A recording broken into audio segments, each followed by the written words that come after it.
இடம் எந்த முகம்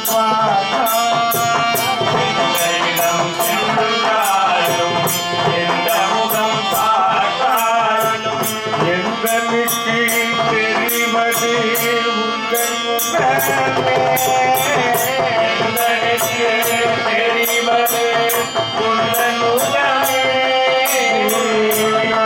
முகமே ஞானானந்த குருநாத முகமே ஞானானந்த முகமே குரு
நம்ம பெரியவர்களுடைய வாக்கு. அதுலேயும் முக்கியமாக இந்த நாம சங்கீர்த்தனம்ங்கிறது ராதா கல்யாணம், சீதா கல்யாணம், பத்மாவதி கல்யாணம், மீனாட்சி கல்யாணம், வள்ளி கல்யாணம், இப்படி ஒரு பద్ధதியை கொண்டு வந்திருக்காங்க. அதில் இந்த கொண்டு வந்தவா பத்ராச்சல ராமதாசன். ராதா கல்யாணத்து மகாத்மா என்னடான்னா பக்தியை வளர்ப்பது தான் ராதா கல்யாணத்துடைய முக்கிய குறிக்கோள். ஒரு சமயம் நாரதரை பார்த்து ஒரு பிராமணன் கேட்டாராம், பக்தியில் ரொம்ப வசந்தவர் யாரு அப்படின்னுட்டு. பிரகலாத ஆழ்வார் பக்தியில் ரொம்ப வசந்தவர் அப்படின்னு சொல்ல பிரகலாத ஆழ்வார்கிட்ட போய் கேட்டாராம். பிரகலாத ஆழ்வார் சொன்னாராம், எனக்கு என்னமோ பக்தி கிடைச்சது இல்லைன்னு சொல்லலை, பகவானுடைய சாமீபியமும் கிடைச்சது. ஒரு மணி நாழி தான் இருந்தார் சுவாமி, ரொம்ப நாழி இருக்கல அவதாரம் பண்ணி. ஆனால் பிரகலாதனுக்கு என்ன ஒரு பெருமை கொடுத்துருக்கான்னா பக்த சாம்ராஜ்யம் அப்படின்னு அவருக்கு ஒரு முடிவேற சூட்டிருக்கார், சுவாமியே நேராக சூட்டியிருக்கார். ஆனால் பிரகலாதன் சொல்கிறாராம், இந்த பக்தி எங்கிட்ட கிடையாது, ஆஞ்சநேயர் தான் உண்டு, ஆஞ்சநேயரை போய் கேள் அப்படிங்கிறார். நேராக ஆஞ்சநேயர் வந்து வந்தனம் பண்ணுறாராம். ஆஞ்சநேயர் சொல்கிறாராம், நான் சுவாமியை பக்தி பண்ணினேன், ஆனால் சக்கியமாக இருக்கலை, ஃப்ரெண்ட்ஷிப் இல்லை, தூரத்தில் ஒரு தாசனாக தான் இருந்தேனே ஒழிய அவர் கூட நான் சக்கியமாக இருக்க முடியல, அவர் கூட இருக்க முடியலன்னு ஆஞ்சநேயர் சொல்கிறாராம்.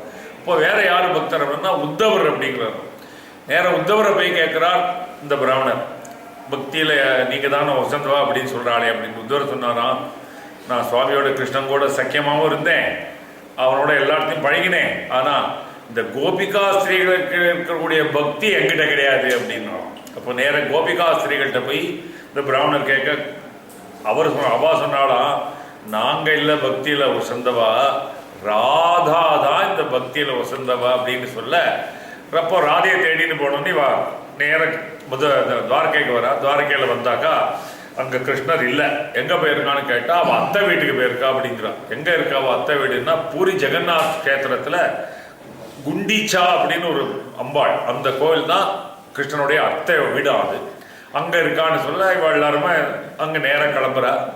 அங்கே ஒரு பெரிய மலை, அந்த இடத்துல தான் இப்போ சுவாமி சந்நிதி கட்டியிருக்கா. அந்த சந்நிதி அந்த மலை மேலே இவெல்லாம் நிற்கிறா. சுபத்திரே பலராமன் கிருஷ்ணன் எல்லாம் நின்றுட்டு இருக்கா. இவர் போய் ராதேன்னு சொன்னாராம், அடுத்த க்ஷணம் சுவாமி உருக ஆரம்பிச்சிட்டாராம். அவளோட பக்திக்கு ஈடு கிடையாதுன்னு சுவாமி உருக, பலராமன் உருக, சுபத்திரை உருக. இன்னைக்கு பார்த்தீங்கன்னா அந்த பூரியில் சுவாமி கையெல்லாம் சின்ன சின்னதாக இருக்கும், காலெல்லாம் அப்படி மடங்கி போயிட்டு இருக்கும். அதுதான் அவருடைய தாத்பரியம். அப்போ அந்த பக்தி நமக்கு கிடைக்கணுங்கிறதுக்காக இந்த ராதா கல்யாணங்கிற வழியை நமக்கு வச்சிருக்கா. ராதா தேவிங்கிறவோ பக்த சுவாமி கிருஷ்ணர். இந்த பக்தி போய் சுவாமிகிட்ட அடையிறது தான் இந்த ராதாகளுடைய தாத்பரியம். இது மாதிரி கல்யாணத்தை பண்ணினவா நிறைய ஸ்ரேயஸ் அடைஞ்சிருக்காங்கிறதுல எங்களுக்கு கிடைச்ச ஒரு சின்ன எக்ஸ்பீரியன்ஸ். நாங்கள் இப்போ ஏதோ பெங்களூரில் ஒரு கொஞ்சம் நாளாக கல்யாணம் பண்ணின்னு வந்துட்டு இருக்கோம். கிட்டத்தட்ட ஒரு 60-70 கல்யாணங்கள் நடந்திருக்கு. யார் யார் கல்யாணம் பண்ணிக்கணும்னு நினைக்கிறாளோ, புள்ள கிடைக்கலன்னு இருப்பா, பொண்ணு கிடைக்கலன்னு இருப்பா. இந்த ராதாகரணத்தில் அவள் வேண்டின்றாள்னா நடக்கிறது. இன்னைக்கு சொல்லுவா இது மாதிரி எங்காத்து இன்னைக்கு கல்யாணம் ஆச்சு அப்படின்னு. அது மாதிரி சந்தானங்களும் ஆயிடுச்சு. குழந்தைகள் பிறக்காதவா அந்த மூர்த்த தேங்காய்னு வைப்போம். அந்த தேங்காயை வாங்கிட்டு போய் அதில் எத்தனை பேருக்கு பலன் அடைஞ்சிருக்குன்னா அது கணக்கு வழக்கு இல்லை. ஒரே ஒரு உதாரணம் சொல்லணும்னா, ஒரு சமீப காலத்தில் ஒரு மராட்டி பொண்ணு அந்த மாதிரி குழந்தை இல்லாமல் இருக்கேன், எங்கள் வீட்டில் மாமனார் மாமியார் சொல்ல தாக்க முடியல அப்படின்னு சொல்ல நான் சொன்னேன், அம்மா நீ ராதைகிட்ட வேண்டிக்கோ, கண்டிப்பாக உனக்கு எல்லாம் கிடைக்கும் அப்படின்னு சொல்லி ஒரு நூறுத்த தேங்காயை கையில் கொடுத்தோம். 3வது மாதம் மாமா நான் கன்சீவாக இருக்கேன் அப்படின்னா ரொம்ப சந்தோஷமா அப்படின்னு. அடுத்த மாதம் அப்படியே ஒரு தேங்காய் எடுத்து போனா இன்னைக்கு குழந்தை பிறந்து சௌக்கியமாக இருக்கா. இதுக்கு காரணம் என்னடான்னா ராதா கல்யாணம்.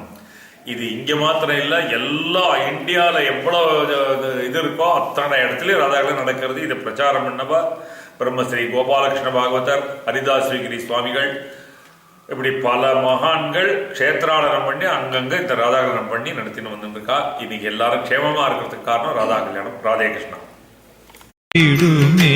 அதை செவி மடுத்து பிறவி மனம் கழித்திடுமே சின்னஞ்சிறு பதங்கள் சிலம்புலித்திடுமே. அதை செவி மடுத்து பிறவி மனம் கழித்திடுமே. பின்னிய சடை சற்று வகை கலைந்திடுமே. பின்னிய சடை சற்று வகை கலைந்திடுமே. பின்னிய சடை சற்று வகை கலைந்திடுமே.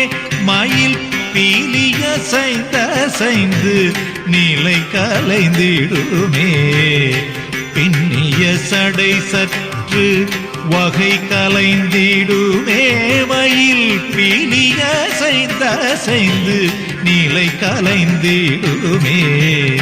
பன்னிரு கை இறைவன் ஏறுமையில் ஒன்று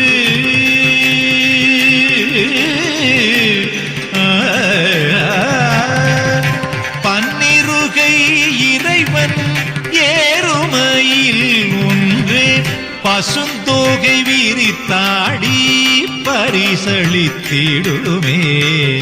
பன்னிருகை இறைவன் ஏறுமையில் ஒன்றுதன் பசுந்தோகை விரித்தாடி பரிசளித்திடுமே.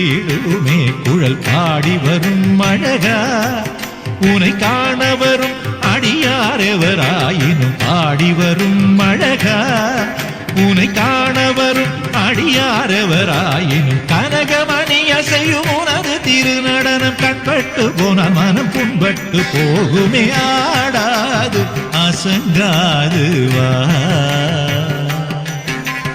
பாடி வரும் அழகா உனை காண வரும் அடியாரெவராயினும் கனகமணி அசையும் உனது திருநடனம் கண்பட்டு போனால் மனம் புண்பட்டு போகுமே. ஆடாது அசங்காது வா கண்ணா. உன்னாடலிலே ஈரேழு புவனமும் அசைந்தாடுதே. எனவே ஆடாது கசங்காது வா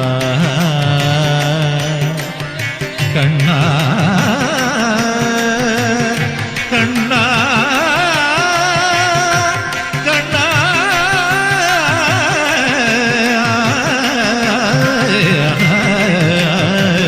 கண்ணா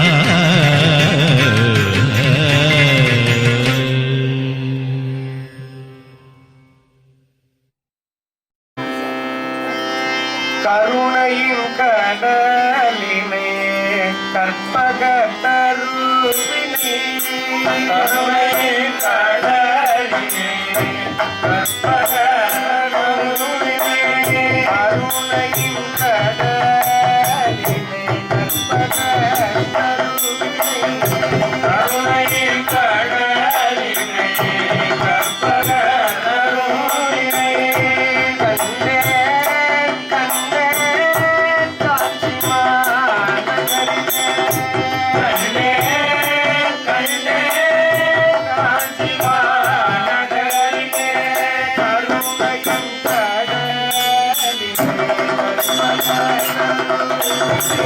கருணையின் கருணையின் கடலினை கற்பக தருவினை கண்டே கண்டே காஞ்சி மாநகரிலே கண்டே கண்டே காஞ்சி மாநகரிலே கருணையின் காஞ்சி மாநகரிலே கண்டே கண்டே காஞ்சி மாநகரிலே ஜெய ஜெய சங்கர ஹர ஹர சங்கர ஜெய ஜெய சங்கர பரமேஸ்வரா ஜெகதீஸ்வரா பரமேஸ்வரா ஜெகதீஸ்வரா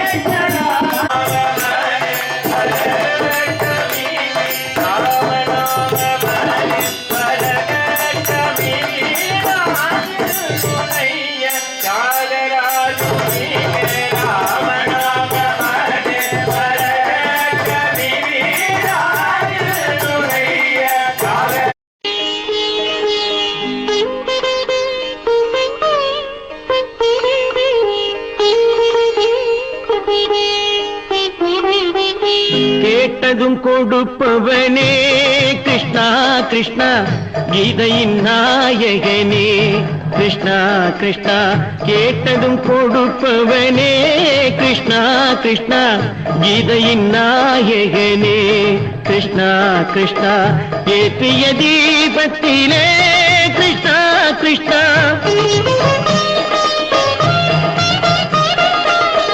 ஏற்றிய தீபத்திலே கிருஷ்ணா கிருஷ்ணா ஏழைகள் மனதை வைத்தோம் கிருஷ்ணா கிருஷ்ணா சாற்றிய மாலையிலே கிருஷ்ணா கிருஷ்ணா தர்மத்தை தேடி நின்றோம் கிருஷ்ணா கிருஷ்ணா கேட்டதும் கொடுப்பவனே கிருஷ்ணா கிருஷ்ணா கீதையின் நாயகனே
வேணுகோபால் சொல்லி கிட்டத்தட்ட 300 வருஷம் பழமையானது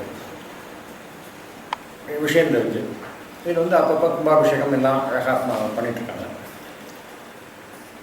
ஒரு காலகட்டத்தில் எல்லோரும் ஊர்லேருந்து வெளிநாட்டுக்கு வேலை தேடி வெளியில் போனாங்க. அது போன பிறகு நடுப்புற கொஞ்சம் 25 வருஷம் 30 வருஷம் கழிச்சு அவங்க வந்து திருப்பி ஊருக்கு வந்து அந்த கிராமத்தை டெவலப் பண்ண ஒரு இன்டர்நேஷனோட வந்து பண்ண ஆரம்பித்தாங்க. அப்படி ஆரம்பிச்சது தான் என்னோடய அக்கா ஹஸ்பண்ட் எம்.கே. சுவாமிநாதன். அவர் இனிஷியேட் எடுத்து அவங்க ஃபேமிலி இனிஷியேட் எடுத்து ராதாகிருஷ்ணன் பண்ண ஆரம்பித்தாங்க. ஒரு சப்போர்ட்டிவ் அவர்கள் வந்து இங்கே பாலுயர்னு ஒருத்தர் இருந்தார். அவரோட சன்கள் சேகர், கோபு இவங்கெல்லாம் வந்து சப்போர்ட் பண்ணியிருக்காங்க. அவங்க வந்து வருஷம் வருஷத்தில் 3 தடவை வந்து நாராயணி பண்ணியிருக்காங்க. வந்து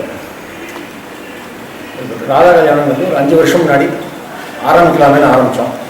with great difficulty and support Radha Kalyanam ஆரம்பித்தோம். முதல்ல கொஞ்சம் கஷ்டமாக இருந்தது. அப்புறம் ராதா கல்யாணம் மாமா சொன்ன மாதிரி ராதா கல்யாணம் பண்ண எங்கள் வீட்டில் வந்து நல்ல விஷயங்கள் நிறைய நடக்க ஆரம்பிச்சது. முக்கியமாக என் பையன் கல்யாணம் முக்கியமாக சொல்லலாம்.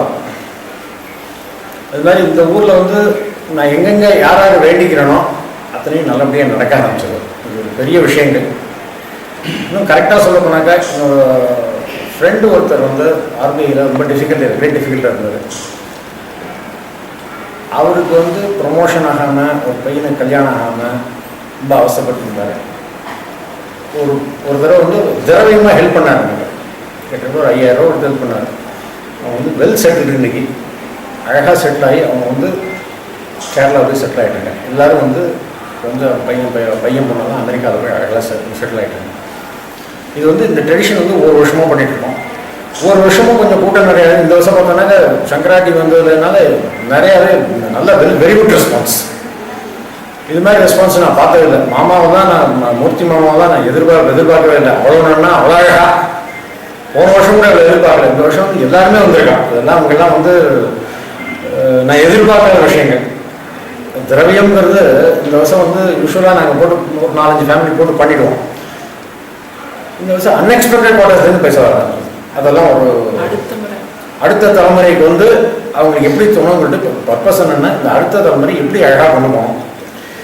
விஷ்ணம்பேட்டையிலேருந்து வர குரூப் வந்து நல்ல பசங்களாக இருக்காங்க. எல்லோரும் ஒர்க் பண்ணுற பசங்க. ஒருத்தர் வந்து மெயின் பாட்னர் வந்து இஸ் அன் அட்டெண்டர் கும்பம்னு சொல்லிட்டு இருந்தாங்களா அழகாக